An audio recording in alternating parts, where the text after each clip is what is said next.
Hey everybody, it's me, BK. So in the previous video, I talked about how the appraisal contingency works here in the state of Maryland.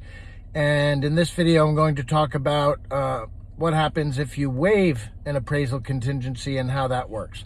So let's say you're in a multiple offer situation, and again, you want to be more competitive than the next buyer. And so there's all kinds of options available to you that your agent can review with you.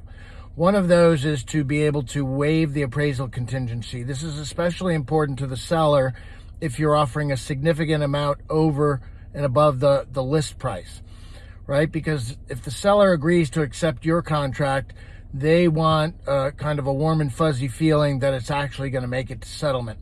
And again, if you waive the appraisal contingency, that's going to help them feel a lot better about working with you. So let's just say you have a house that's $700,000 and you're going to offer $740,000. So if you're putting up 30% or more, you're doing a loan, your lender might not even do an appraisal at all.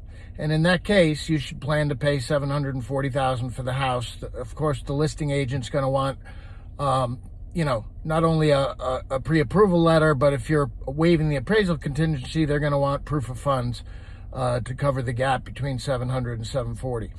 So if you're putting less than that down and the lender does do an appraisal, the way it would work is first of all, you should plan on having enough cash to cover the gap between the sale price, the list price, and the sale price, right? So in this case, that's $40,000.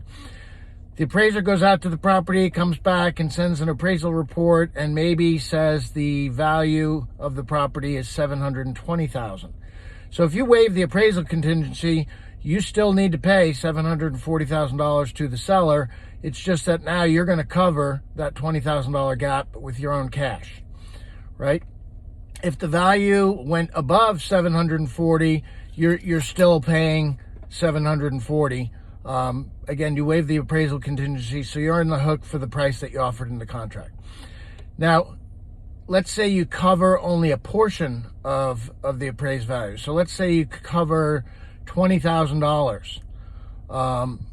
And what you're saying to the seller there is, hey, I know I'm offering $740,000, but it can come back at $720,000. That's the $20,000 gap that you're covering, and I will still move forward at $740,000. So in that case, let's say it comes back at $710,000, right? You said you're covering $20,000, right? So you're covering from $740,000 to $720,000, but now somebody needs to come up with that other $10,000. In this case, you still have the contingency available, so you can ask the seller to reduce the price by $10,000. Again, the seller has options. Also, the seller can say, nope, tough nugs, we're moving forward at the price that you said, otherwise I'm going to void the contract. The seller can also say, hey, let's split it, $5,000 a piece, or the seller can go ahead and just agree to reduce the price of the property by $10,000.